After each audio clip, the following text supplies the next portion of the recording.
ഇന്ന് നമുക്ക് വൈറലായിട്ടുള്ള ഒരു മാംഗോ സാഗോൻ്റെ റെസിപ്പി നോക്കിയാലോ. അതിനായിട്ട് ആദ്യം തന്നെ ചവ്വരി വേവിച്ച് അരിച്ചൊന്ന് തണുപ്പിക്കാനായിട്ട് വെക്കുക. ഇനി നമുക്കൊരു മാങ്ങ കഷ്ണമാണ് വേണ്ടത്. അതൊന്ന് ചെറിയ പീസായിട്ട് കട്ട് ചെയ്തെടുക്കാം. ഇനി ഒരു മിക്സിയിലേക്ക് ഈ ചെറുതായിട്ട് കട്ട് ചെയ്ത ഈ മാങ്ങയുടെ പീസസ് എല്ലാം കൂടി ഇട്ട് കൊടുക്കാം. അതിലേക്ക് മിൽക്ക് മെയ്ഡും പാലും ഒഴിച്ച് മിക്സിയിലിട്ട് നന്നായിട്ടൊന്ന് അടിച്ചെടുക്കാം. അപ്പോൾ നമുക്ക് അത്യാവശ്യം തിക്ക് കൺസിസ്റ്റൻസി ആയിട്ടായിരിക്കും കിട്ടുന്നത്. അപ്പോൾ നമുക്ക് കുറച്ചും കൂടി പാലൊഴിച്ച് ഒന്ന് ലൂസാക്കി എടുക്കാം. ഇനി അതിലേക്ക് നമ്മൾ വേവിച്ച് തണുപ്പിക്കാൻ വെച്ച ചവ്വരി ഇട്ട് കൊടുത്ത് നന്നായിട്ടൊന്ന് മിക്സ് ചെയ്തെടുക്കാം. പിന്നെ ആവശ്യത്തിന് ഐസ് ക്യൂബും കൂടി ഇടാം.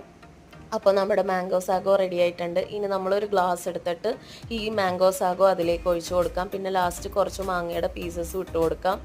ഇനി നമുക്ക് എല്ലാവർക്കും ഒന്ന് ടേസ്റ്റ് ചെയ്യാനായിട്ട് കൊടുക്കാം. എൻ്റെ കസിൻസാണ് കേട്ടോ ട്രൈ ചെയ്ത് നോക്കിയത്. എല്ലാവർക്കും നന്നായിട്ട് ഇഷ്ടപ്പെട്ടു.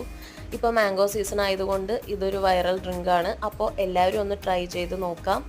ഇന്നത്തെ വീഡിയോ ഇത്രയേ ഉള്ളൂ.